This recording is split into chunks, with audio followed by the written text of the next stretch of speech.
Hey guys, welcome back to Break the Gate podcast. Today we got Jim Hanke of Vinyl Emergency. He's the host of Vinyl Emergency, and he's also the podcast producer for WBBM, and an occasional host. Jim, thanks for coming on. Oh, thanks so much for having me. I appreciate it, Chris. Yeah, man, absolutely. So we asked this question that we ask everybody, who we have. Can you go into a little bit of how you got started and, into the world of podcasting and producing? Yeah, sure. I mean, I don't think it's unlike a lot of people that I talk to where you almost kind of, and I don't want to speak for you, but you sort of have some sort of journalism or radio bug in you from an early age, just obsessed with Sure. media of some sort, right? So Hmm. I was that kid, to date me, I was born in 1979.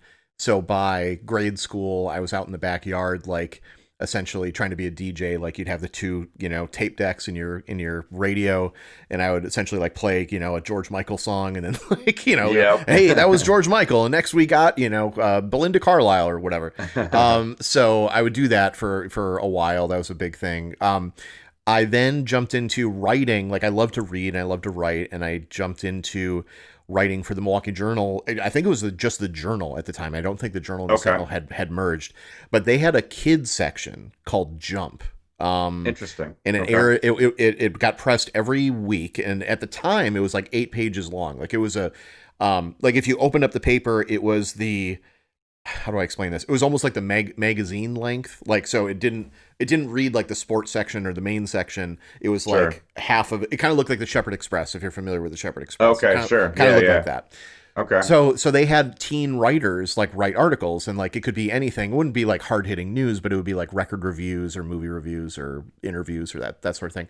And Sure. if people are from Milwaukee or Wisconsin in general, I went to Pius High School on 76, and they had a school paper that I, for whatever reason, I can't remember why, I could not get into. I don't know if my grades were too poor. I don't remember. I remember submitting to the paper and them essentially rejecting me.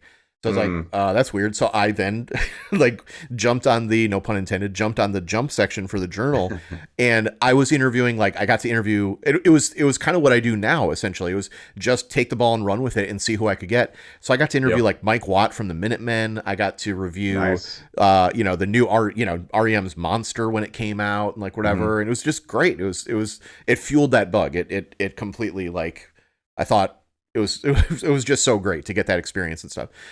Fast forward to, I'm in college paper at UWM. I got to interview like Moby and Conan O'Brien and a bunch, just continue building. And I would do offshoot stuff as we get into the late 90s and early 2000s for like blogs and everything like that.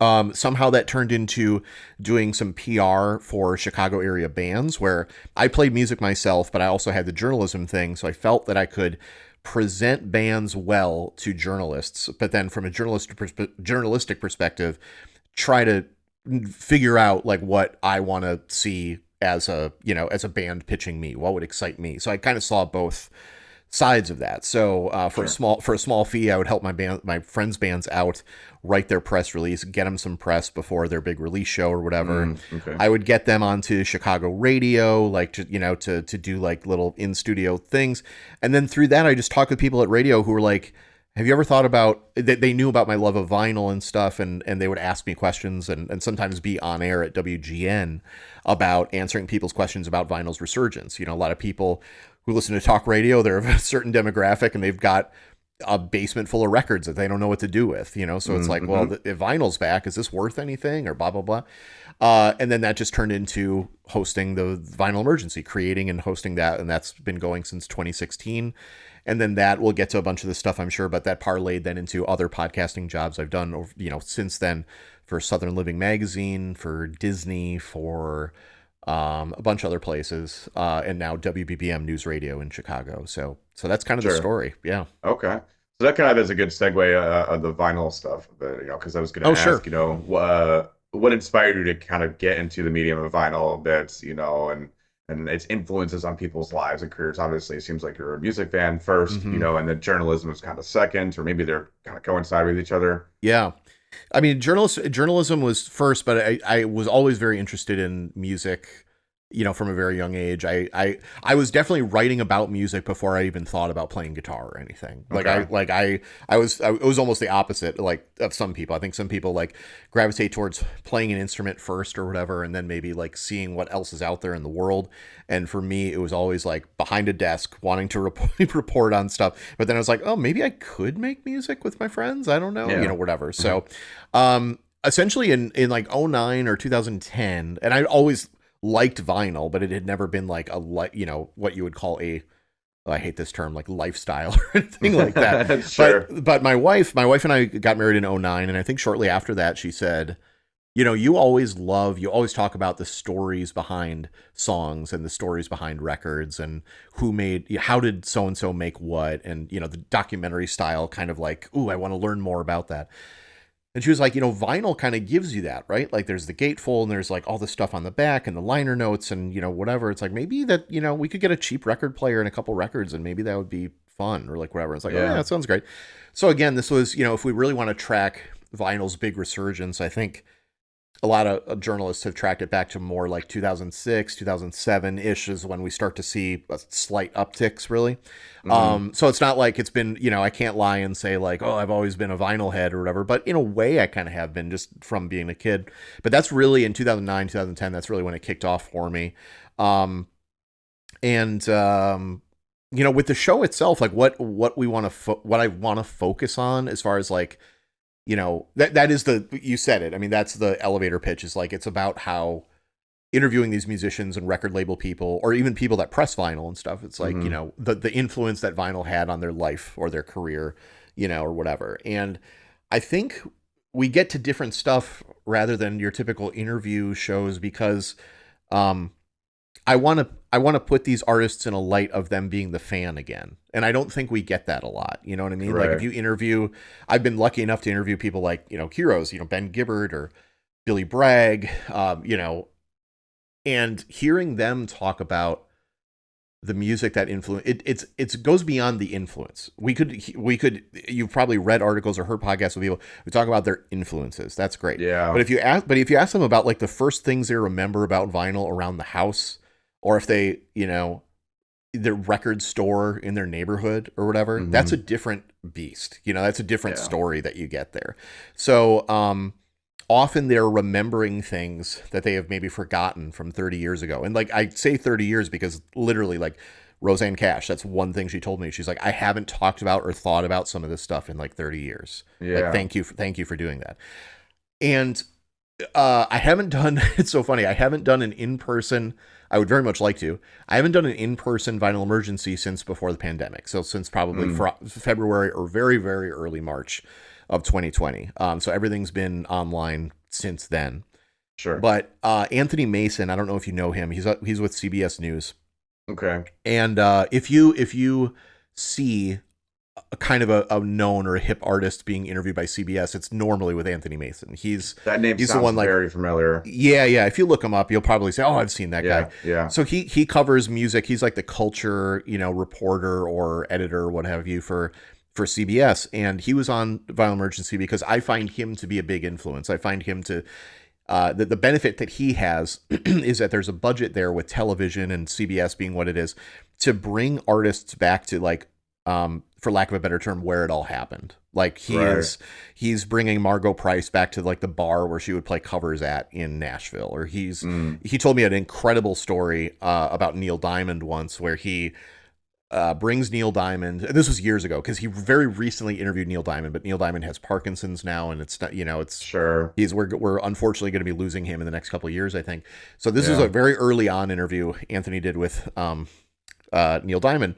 And they're at a venue, they go to a bar, and right away, Anthony says you can see Neil Diamond, like he starts standing up straighter and he starts to look younger, like all of a sudden, because he entered this bar.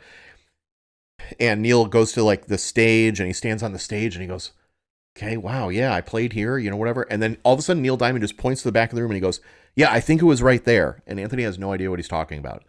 And Neil Diamond walks back to this corridor, like in the back of the room, and he brings Anthony Mason back there, and they're standing in this hallway essentially. And Neil goes, yeah, it was right here. And Anthony goes, what? And Neil goes, it was the first time I was paid for a gig. It was like $50.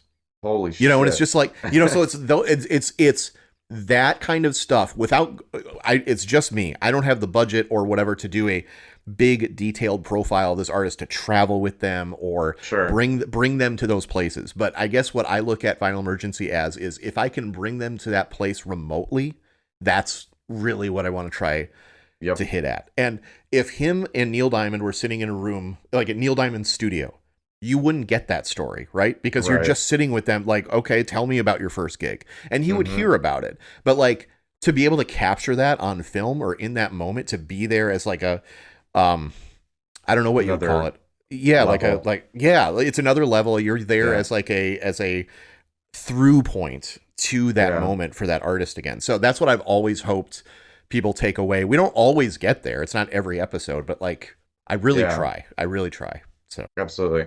That's I find similarity in that with Break the Gate podcast because whereas you do, musicians, or people who are related to the musician industry of some sort, I kind of take a step back and I do everything else around that, because I recognize that there was a need for information on the opposite spectrum, you know, the struggling musician trying to figure out how to get the next step, or yeah, when to make their Facebook posts, when to do the release strategy, how to do the release strategy, how to get their music out there, how to get money, an actor yes, trying to be an actor. I recognize that that was something that wasn't there as a resource for a lot of people, yeah, so my whole goal is, like you said, is to bring people through virtually, remotely, and provide that information for people who may not have that access, yeah. so I applaud what you're doing, and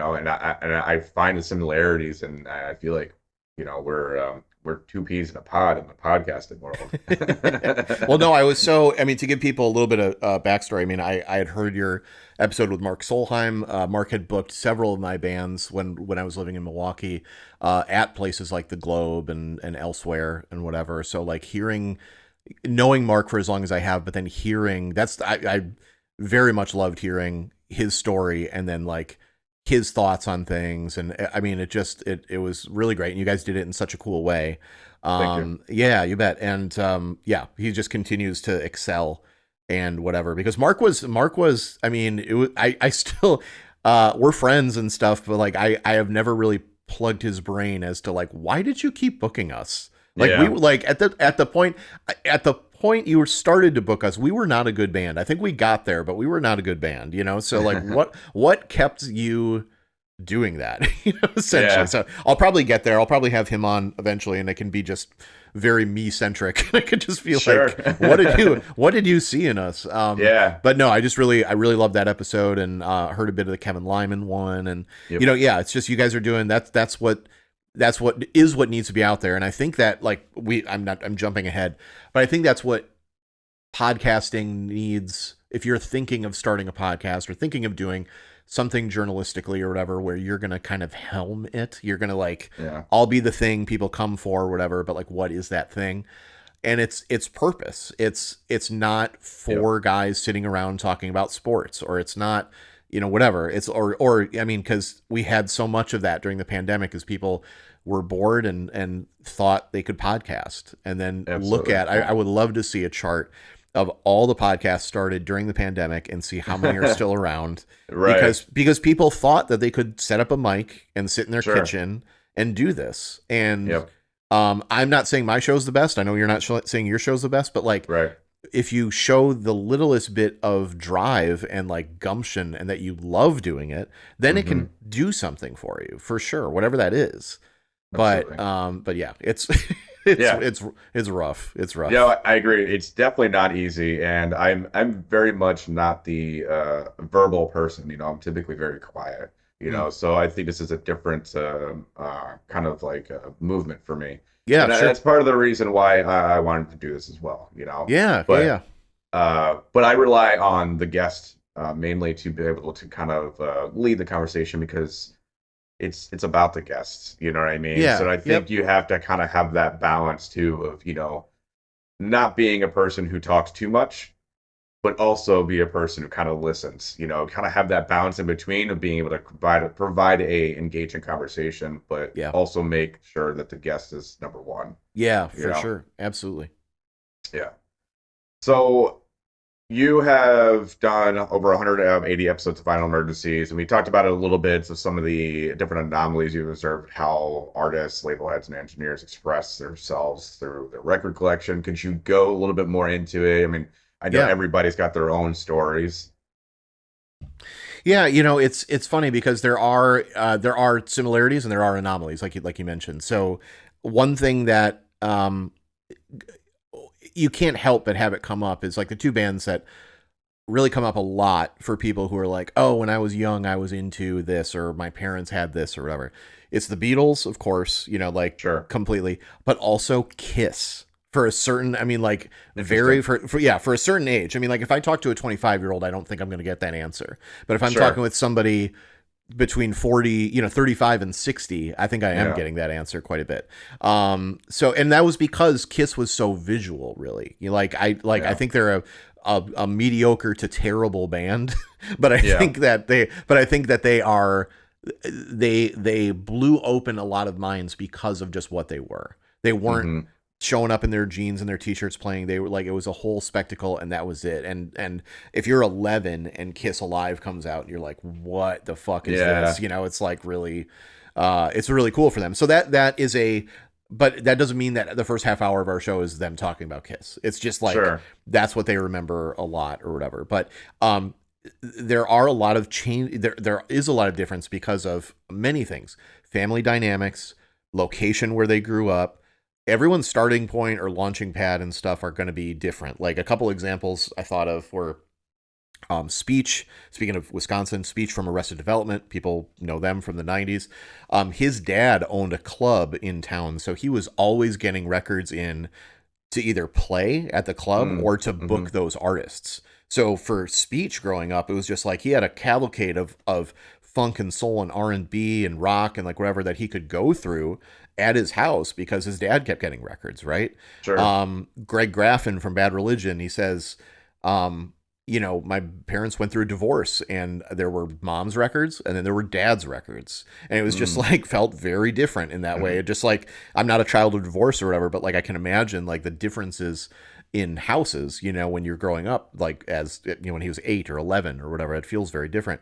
Right. Billy Bragg from the UK told me he divides his record collection by before he came to America and then after he came to America. Wow. And what was really cool, he told some story about like he would came to the US and like he would get driven around by a friend and he goes, oh, I want to go get records or whatever.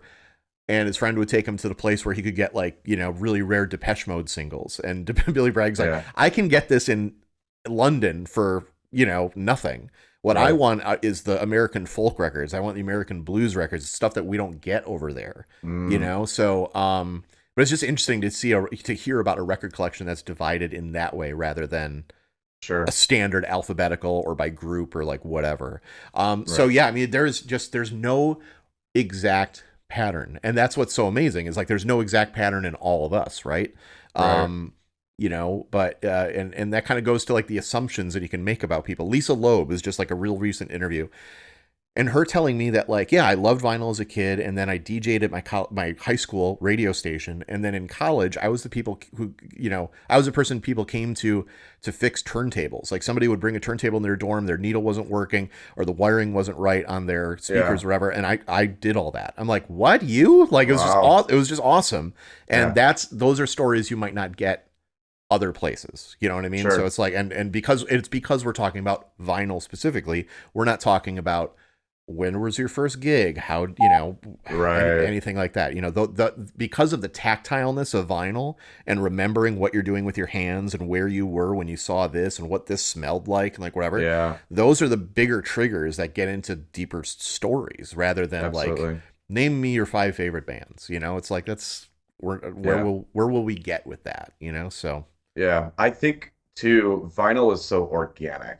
Mhm. It's like it's a physical thing you can hold, and you can put on your record player and you can play versus like like a CD, you pop in, to your car or whatever, or or Spotify where you just kind of put it on as background noise or something like that, and you've got oversaturation of music. Vinyl is something that you specifically pick and you listen to that band the whole time and you Yeah. capture different memories with that one. Yeah. And especially during a time where vinyl was kind of all you had, and that was how you found out about music.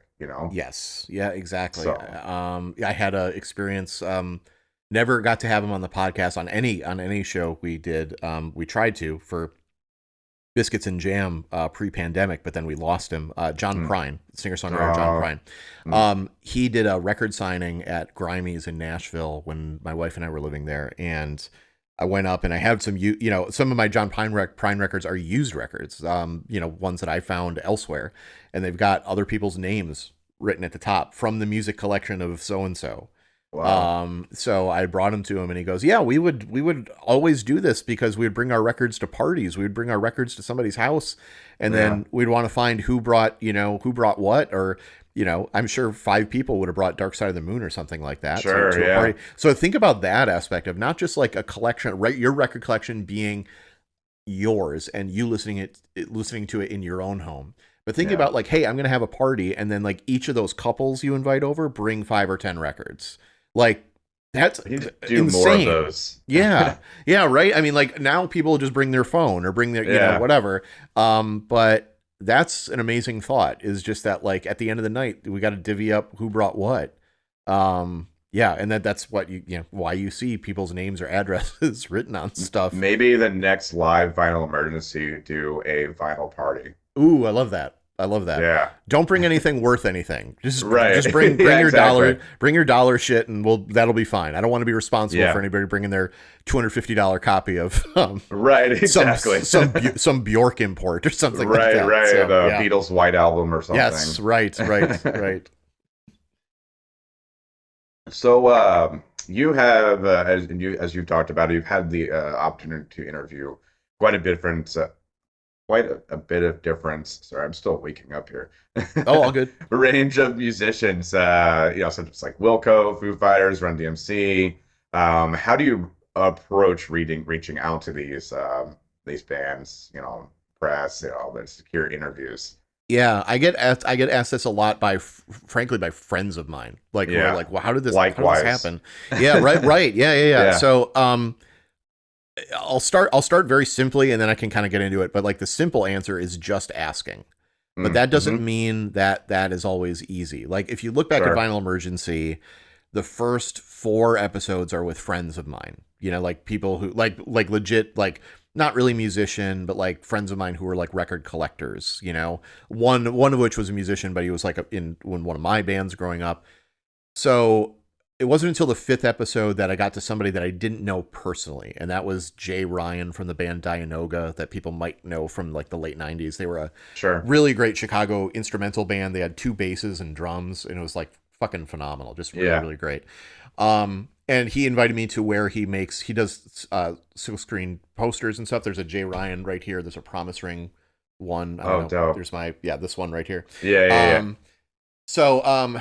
So that was like, okay, that was but I had the expertise before Vinyl Emergency of interviewing musicians, like I mentioned, like, or, Conan O'Brien or Moby or, whoever, Get Up Kids, whatever. So those very, very early days, I was relying, when I was pitching people, I was relying on that. I was like, I've been, an on and off freelance journalist for this many years. This is who I've interviewed, what have you. Then like the 10th episode of Vinyl Emergency was with like Evan Weiss from Into It Over It. And then it just keeps going until like, oh, well, maybe, and it's always just starts with a thought. Like, I would like to interview that person. I would, and Yeah. sometimes it's, as you can probably attest, like it's best when somebody's got something to promote, right? Like, Yep. you're probably going to interview Mark Solheim before Riot Fest, right? You're not necessarily going to interview him 2 months after that. So, Right. so sometimes it's what people call a press cycle. Someone puts out an album or whatever, and they are doing press for it for like 2 months beforehand, and then maybe 3 months after the record's out, and then the press cycle Yep. kind of winds down. Yep. But that's not always the case. Sometimes it's just like random. Like Lisa Loeb, for instance, like doesn't really have anything right now to promote. She's working on a new album, but like it won't be out till like later in the year. Yep. Really, it's just like keeping those emails to like, well, first of all, it's about writing to the right people. First of all, Yeah. it's about putting in the work and finding the PR rep or the manager or whoever is going to make that happen. Yep. Never, never tweeting at the band, or or whatever, and hoping, or sending them a DM through Instagram or something like that. It's like that's not it. You go Right. you do everything the right way. Yes. And then keeping that email concise but detailed, like trying to find the why should they care, what will make this stand out of all the requests that they get. Right. So really that email is just like, a little intro about, the show, who's, why I want to interview that person. Here's who else has been on that's in their lane. Like that's Yep. one thing, like approaching, Daryl McDaniels from Run DMC. Maybe I'm not going to drop Wilco necessarily, but maybe I'll Sure. talk about Speech or other rappers and stuff that have been on. Right. And vice versa. You want to do like, if it's a pop punk band, like, holy shit, here are the 20 pop punk bands that, you'd pick like 7 of those and go like, oh, okay. So they get a good idea of like who's been on and stuff. Yeah. But really that's what it's about, is like just hoping that, they see the detail, while it's an email they can read in a minute and a half and go like, oh, okay, yeah, maybe. And there's either no's or no replies. There's Mm-hmm. some that say, yeah, maybe. We've got, there's one band I really, really love that I guess will have a record later this year that I'm kind of like on hold with, so to speak, and like Yeah. it'll be maybe later in the year.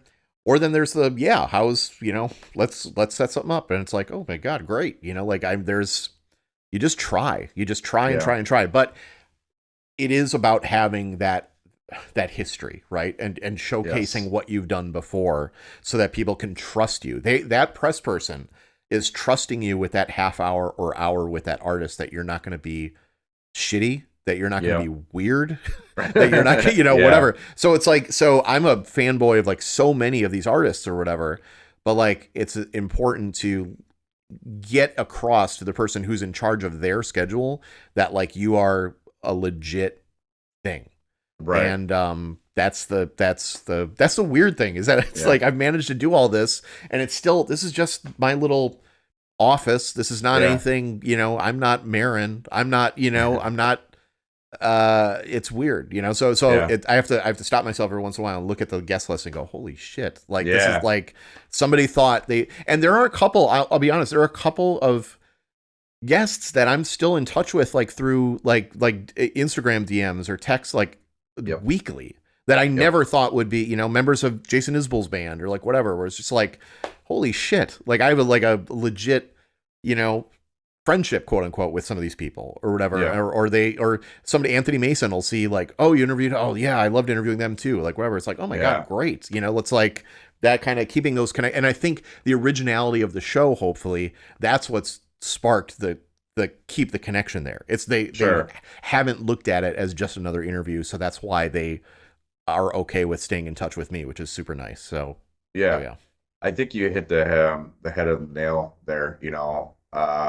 It is, and this is some of the things that like you may not know going into it. This is some of the things I've had to learn. Because in the beginning I was kind of like, shotgun blasting emails. Pretty much very scripted. And Yeah. then I started to recognize a pattern, and I was like, well, maybe let's make this a little more personable. Let me go through a Hmm. LinkedIn. Let me go do some Google research. Yeah. Let me go to Wikipedia and see if there's any articles on there that I haven't seen yet. Yep. Let me fill out something that is specific to them, and then, like you said, mentioning some of the people that I've had already that they are related to. Yes. And I've Yep. had actual success with that because I've literally had people tell me the only reason why I came in the podcast is because so and so was on there. Right. And Right. I look up to this person, so if he's on there, I'm not going to say no. Well, exactly. Who am I to turn you Right. down if Right. well, and that's the thing. I very much relate this to like how it was being a musician. Like you've got your own band, right? And you're putting out Yeah. your original material and whatever. It's like, well, shit, how are people going to see us? Well, it's going to Right. be opening for bigger bands, right? Yep. So that's what it was. And like sooner or later, my little band, like I've mentioned before with, Mark Solheim, is just like he was booking us opening for like Rainer Maria or Joan of Arc or Sure. the Weaker Thans or whatever bands Hmm. like I really admired or whatever. And it was like he wasn't giving us you know, headlining a 300 capacity room. He was giving us those little things that we needed or whatever. So Right. then when you're trying to book shows out of state, you're like, yeah, we've opened for A, B, C, D. And people are like, oh, okay, well, you must be worth something because Yeah. people are booking you to open for so and so. So it's like, so that's what it is. It's like, oh, I've interviewed this person, this person, this person. So people are like, holy, Roseanne Cash. Okay, Yeah. geez. Yeah. All right. Well, this isn't, you know, this must be this must be rather cultured. I guess I Right. will, you know, Right. whatever. Yeah. Who knows, you know, but that is what it's like. It's like you got to build that up until Hmm. finally I can't put the 50 people I would like to put in that email anymore. Sure. I have to just pick 5 or 7 and go Right. like, this is who it is or whatever, because otherwise then it's too long. Then somebody opens that and goes, wow, they're really going on and I don't have time to read this. And boom, Right. Right. it gets deleted or whatever. So you keep it concise enough where like the right names are going to jump out. Absolutely. And also like you mentioned, like picking out things, it certainly helps when you go through like, okay, like honestly, like Chuck D from Public Enemy is like in my top 5. I like, Yeah. if I get Chuck D, that is like a huge thing for me. Like you know, so I've been in touch with his people for like 2 years, and it's just Wow. he just gets like so busy that Yeah. like he's got to do all this other bigger stuff for PBS and NPR and like whatever, and Sure. it's like I'm further down the ladder. I totally understand that, but like getting their attention was the fact that like, hey. I know Chuck is still wild about vinyl because here's this Instagram post he did a week ago in a record store. You know what I mean? And they're Mm-hmm. like, oh, okay, yeah, it's not just you want to interview this great influential rapper and, you know, rock and roll Hall of Famer, like whatever. It's like, oh, you're actually in tune to what he's doing. And it's Right. like, yeah, Yes. that's exactly it. So yeah, Yes. I hear you on that for sure. Absolutely.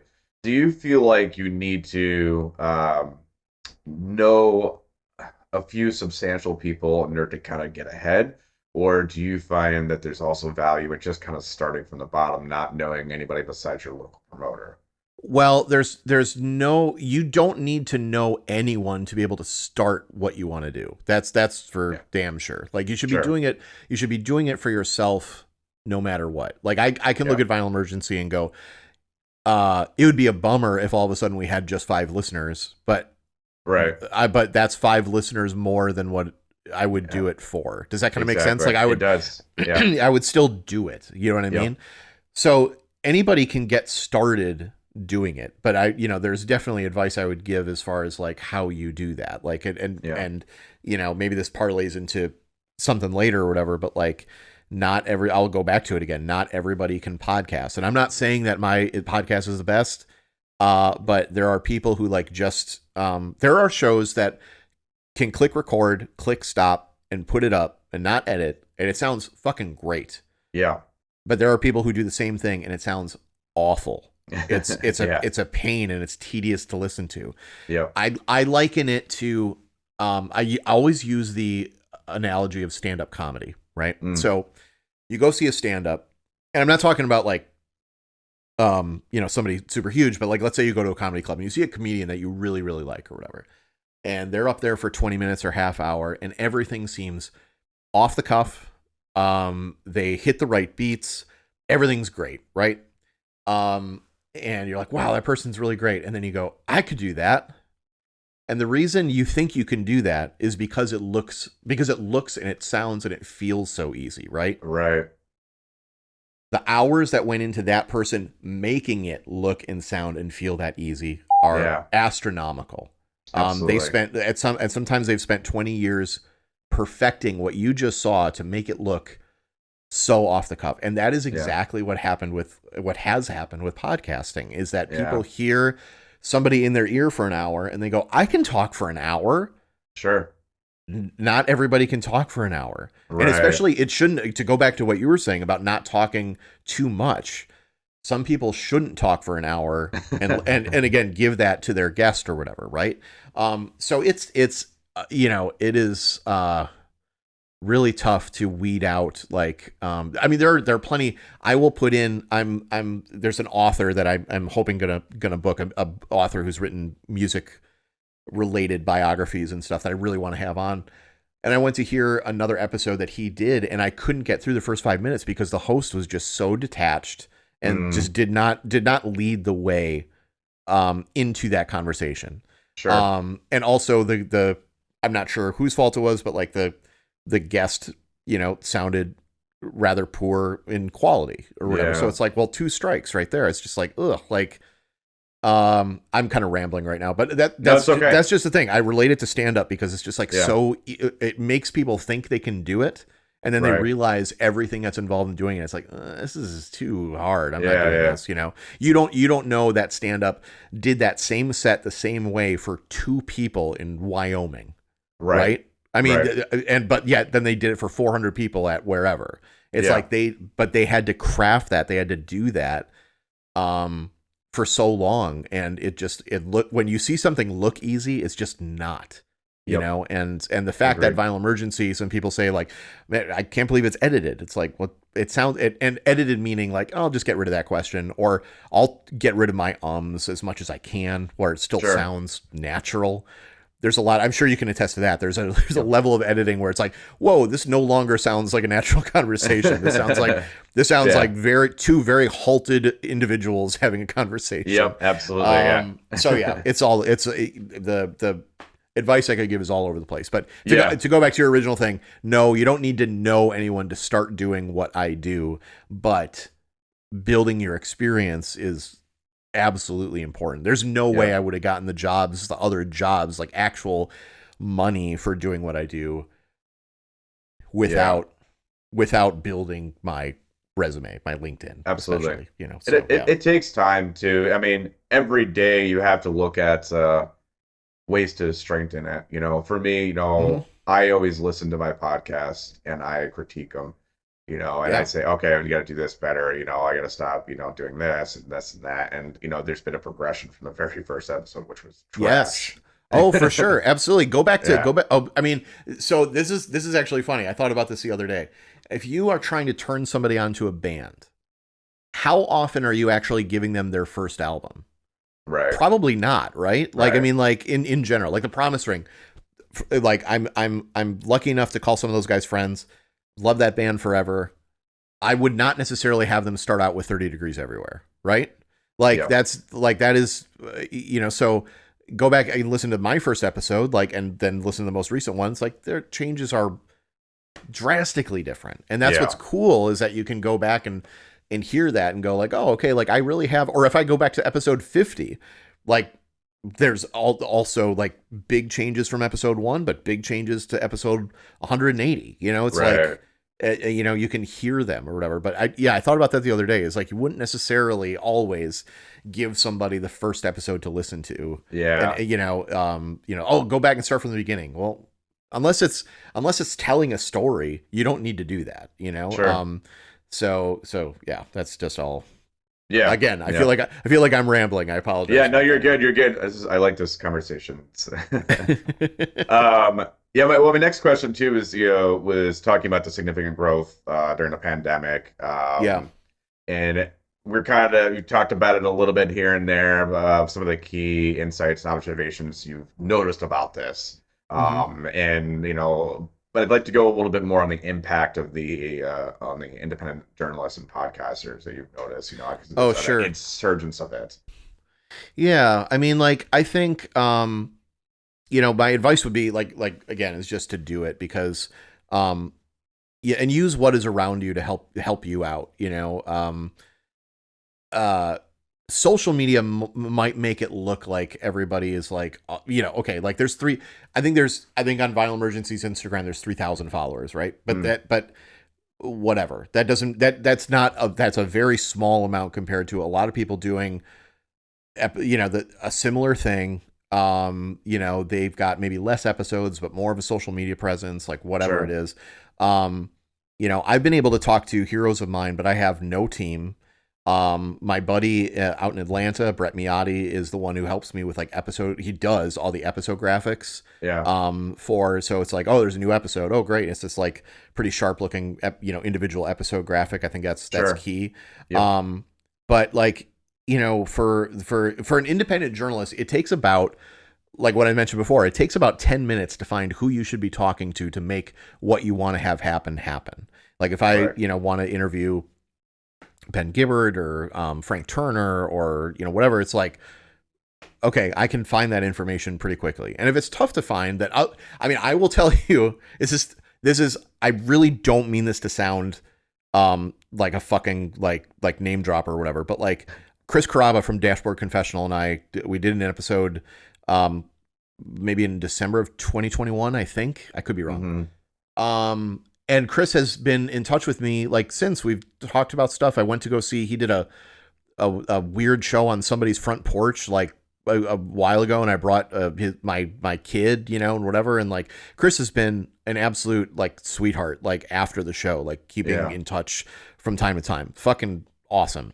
So they announced this tour with Counting Crows, this joint tour that they're on right now with Counting Crows. And just for I don't know, I text Chris and I go, I'm actually striking out. I don't know who to reach to talk to Adam Duritz, you know, about if he would like to be on the podcast. I've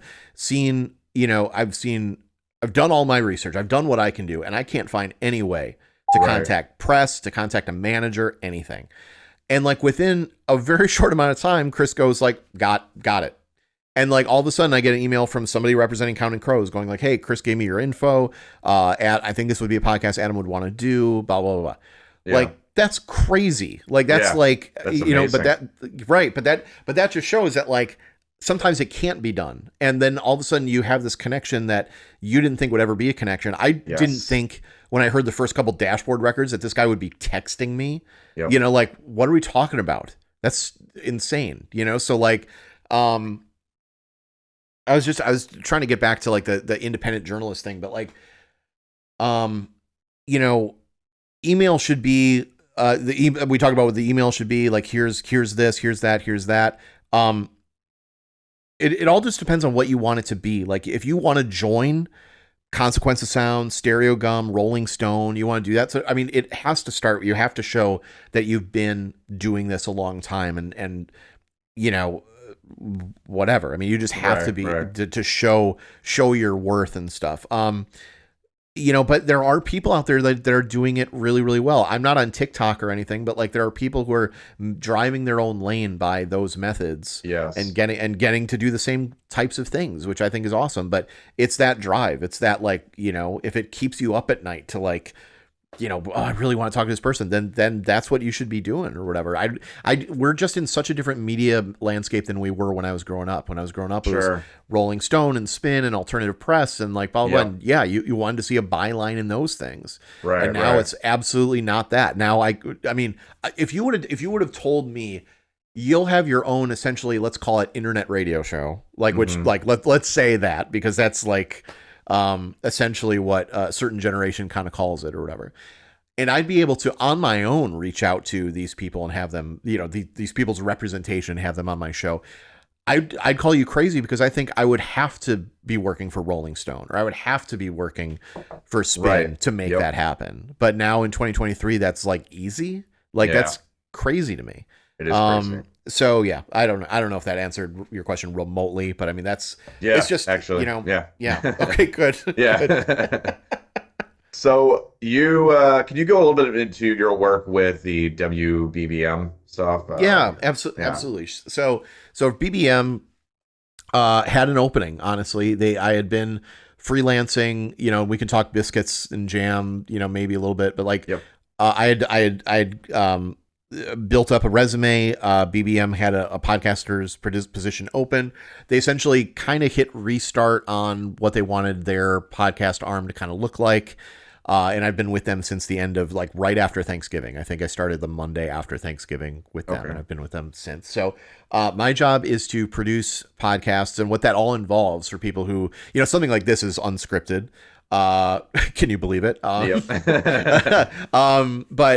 for something like WBBM, we are picking a topic, interviewing everybody that we can find that would be essential to that topic, then writing a script based around the best sound bites and quotes that we have. You know, so if you go, like, one of the episodes I just did with our team is about the history of Malort. I don't know if you've drank Malort in your life before. Actually, yes, once. Okay. Yeah, what? And you are like many people who Yeah. will have it once and then like, yeah, I don't Right. think I need to do that again. So Malort is a liquor, is a Swedish, it's got a Swedish background, but it's been in Chicago for like 90 years. And it's a big like earn your stripe sort of thing. Like if you're in Chicago, it's just like, hey, Sure. have this, and it's fucking terrible. Yeah. Like there are people who love it, but it is like bitter as hell. Right. One of Right. the what people have said it tastes like pencil shavings. It's just it's not good. But we did a whole like 20-30 minute episode on its history and who's making it now and why Chicagoans have kind of embraced this, right? Okay. So that was kind of our angle, is the why. The curiosity is to like, we know this is terrible. Why do we Right. do it? So trying to find those ways. So then I go and write a script, I voice it or do the VO for it, the voiceover, and piece these things together so that they tell a coherent story. Mm. That's one of the things that we do. It's called Looped in Chicago is the name of the podcast. Okay. Then also every week we have it's still under the Looped in umbrella. It's still called Looped in Chicago, but it's about a particular news story that is hot that week. And it's me or one of our other podcast producers talking with a reporter at WBBM to kind of Mhm. go deeper into their like reporter's notebook, so to speak, as to like, well, what did you think about covering this story? And like, can you tell us more that for them to go deeper into something that they only had 30 seconds to say on air, right? For a very quick news radio station. Sure. And then we'll include also an interview with maybe an expert on that story as well. Like we did one about NASCAR coming to Chicago, so we talked with one of our sports reporters, and then a real legit like NASCAR journalist who's been at this for like 20 years or whatever, Yeah. and like their angle on stuff. So that's what the show, it's Looped in Chicago, essentially is. So and we're doing one on with the success of The Bear. I don't know if you watch The Bear. Yeah. I have. Yeah. We're going to do an episode real soon on what it takes to get and then retain a Michelin star, because I don't think a lot of people know that. I think That's true. people are like super there, and there's not a clear way. If everybody did the clear way, everybody wouldn't have one, and then it wouldn't make it special anymore. That's true. Right. But with the success of that show, we were kind of thinking like, well, what, there are certain shows like The Bear or maybe Better Call Saul or like whatever, where people like, they're not in that world, but they now want to get more involved or interested in that world. So Right. it's like, ooh, back of a kitchen. That's amazing. It seems very stressful, whatever. Like the Michelin star process or what it takes to earn or retain one. And I think the retaining one is like really the question I have, because it's like winning the fucking Super Bowl, right? It's like, Yeah. great, we did this. Now Right. what? Because Right. you certainly can't just retire on that. Right. Right. So now you got to go back and prove you're the champions again. And it's Yep. like, Yeah. if you Maintain. lose, and in this culture, if you lose a Michelin star, Yeah. that is terrible for your restaurant. So Death it's like, sentence. yes. So Yeah. we're going to examine that. So it's not hard hitting, but it's human interest enough where it tells a narrative story about these things and like why you should care, Yeah. and what have you, which is very different than sitting down and talking with, I don't know, Adam Duritz about his record collection, so, Sure. but Sure. it's fun, but it's very different. Yeah. It's cool. Cool. So I think we'll have time for one more question. I know. I feel like I apologize. I feel like I've, Don't. This is taken all your why time we here. have. No, it's okay. Please, I would like you to. That's why I have you on. Sure. So this is kind of geared a little bit towards independent bands, and maybe you don't have enough experience. Maybe you do. But I'm looking to find out if there's some insights you can provide on the process, the sales numbers, and challenges related to vinyl production for independent bands. Yes, for sure. So I mean, this is this is tough, because this is the question we've all been trying to go through, right? Is how bands make money, we've heard the horror stories of a band recording an album and then they can't put it on vinyl for a year and a half and like whatever. Right. Like, I can't give you any insight into that. I can't give you any insight into what a band could maybe do quicker or whatever. But a couple things. Vinyl, just for context, vinyl just passed, for as big as vinyl is, vinyl just passed CDs as far as sales for like the first time since the 80s. Wow. So what does that tell us? That tells us that like, whoa, great. Vinyl is like still on the up, and there doesn't seem to be a stopping point with that. Obviously, there's so many brands and everything getting into the vinyl business and like whatever, right? Okay, vinyl's great. what that number tells us about CDs, though, is astonishing, is that people are still buying as many CDs, but we just don't see it. And there could be a number of reasons. Like CDs still do really well at big stores in areas that aren't as quote unquote hip, right? Like your Mm-hmm. Walmarts and whatever, right? I mean, Sure. they just, people are still buying CDs. But vinyl again just surpassed that or whatever. So it's really crazy to see that CD number still be like relatively huge for physical media.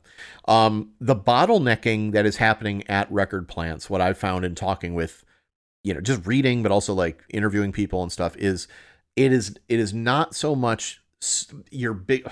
A lot of shit went to Adele when her record. They were like, oh, we're gonna press 500,000 units of Adele or like whatever. And people were like, well, Mm-hmm. fuck, my punk band can't get my 7-inch pressed. So, and I'm sorry to be swearing so much, but like, I don't fuck, care. people are like, fuck Adele, fuck, Right. Right. Beyonce or whatever for like clogging up the thing. And that's not exactly it. So the 500,000 that we talk about for Adele, each record of a 2 LP set is a raw vinyl unit. Okay, so like that's really 250,000 copies of the album. So when you Mm-hmm. say 500,000, that's just 2 LPs for that album. Okay, so it's Okay. not a quarter of a million, or whatever. It's 250,000, which is still a lot, but Yeah. it's not what that number jumped out to people as really. Mm. The bottlenecking occurs from many different things. Certainly, vinyl being popular, but certainly during the pandemic, plants couldn't get access to a lot of things they need to do their job. And I'm talking about wood pallets. I'm talking about metal to fix machines that have broken. I'm talking about the Mm. dyes to make colors that come from overseas. Those are huge issues that not a lot of people put much stock in because it's not the vinyl record in their hand it takes so much to do. I talked to one plant that literally they'd been working on something for a number of years, finally got it Yeah. to go, and they couldn't ship it because they didn't have any wood for pallets left anymore. Mm. And there are more plants opening. Smash Plastic in Chicago, they're doing great, but they're at a point where they have not been able to. They're not been able to. They've chosen to only do business right now with Chicago and Illinois based bands and labels. Okay. Sure. And they can afford to do that. They can afford to keep things going. Think about that. Yep. They can afford to keep their staff paid. They can not accept any more work from outside of this geographical area Mm-hmm. because they're getting enough done just from Chicago and the Chicagoland area. Like that's Wow. amazing. That is Like, amazing. I look forward to them being able to get more presses and like being able to like keep that open and stuff. But like, Yeah. that's a fascinating thought. So there are more plants, just like record stores, right? Like we Mhm. see like, oh shit, I'm going to open a record store. And like 3 years later, they got their record store open. Yeah. We've definitely seen closures. So I'm not going to lie about that. There's definitely been Yeah. record store closures, closures of plants and like whatever. But like we see the demand forcing the market to like people, oh, we got to get, or plants that already exist that are getting new presses in. What people got to remember is like the press is not, it's a very, if you've seen vinyl being pressed like online, Yeah. it is a very old school thing. It still looks like machines from the 30s and 40s doing this Yeah. stuff. And it is like, Right. like no one is building new machines. That will cost a boatload of money. That we're talking to people like Bill Gates and, Jeff Bezos and like whatever. That's the kind of money we're talking to Sure. get whatever. And maybe we'll see that. Who knows? Maybe I would hate it, but maybe fucking Amazon opens a plant of their own and they can do their own Amazon exclusives or whatever. Sure. Who knows? Sure. But the That'd be wild. turnaround, right. But the turnaround and the investment it would take to make that happen Yeah. is probably not on their radar. Sure. The payback they would get would be minimal at best. Yeah. So so to talk about that, that's really where we're seeing a lot of the bottlenecking is not just in the demand to get your record pressed, but the stuff these plants need to actually exist and do Sure. their job. Yeah. It's crazy. That is crazy. I don't think anybody was expecting the uprise, the uptick of vinyl sales. Nobody was preparing for that. So No, and I shared this the other day, which is interesting. If you think about when vinyl started to come back, it was turntables. The big thing was a turntable that had a USB port so that you could take your old collection and put it to digital, right? sure. Somewhere along the line that changed. and people wanted the tactile analog experience of just sitting in a room Yep. and listening to records and putting their phone or their iPod to the side. Yes. And it wasn't part of that deal anymore. Right. So it'd be interesting. Someone, it's not going to be me, but someone should write a book about. We've seen so many books about the change to like digital, into streaming, into Napster and stuff like that. Right. But like seeing like where it was really where like, yeah, I don't want to buy a turntable with a USB port. You know, I'm not. Right. I'm trying to enjoy the records that I have or the new stuff that I want to get, and Yes. it's no longer about taking that crackly sound with me. You know, Right. like around, you know, in my car. Yeah. So I don't know. It's an interesting thought. I agree. Well, Jim, thanks again for coming on here. Very engaging conversation. I'd love to have you back on again. We could talk more vinyl stuff, you know. Yeah, absolutely. Yeah. And yeah, like people can go check out Vinyl Emergency. Biscuits and Jam is a podcast for Southern Living that I no longer am on because I was freelancing, and I'm frankly too busy and stuff. But the first 2 seasons of Biscuits and Jam, I highly recommend you go check that out. That was super fun to do and produce and launch. And yeah, just at Vinyl Emergency on most of the socials, and yeah, just wherever you get podcasts. I'd love to have Heck people yeah. come by and hear some of these conversations.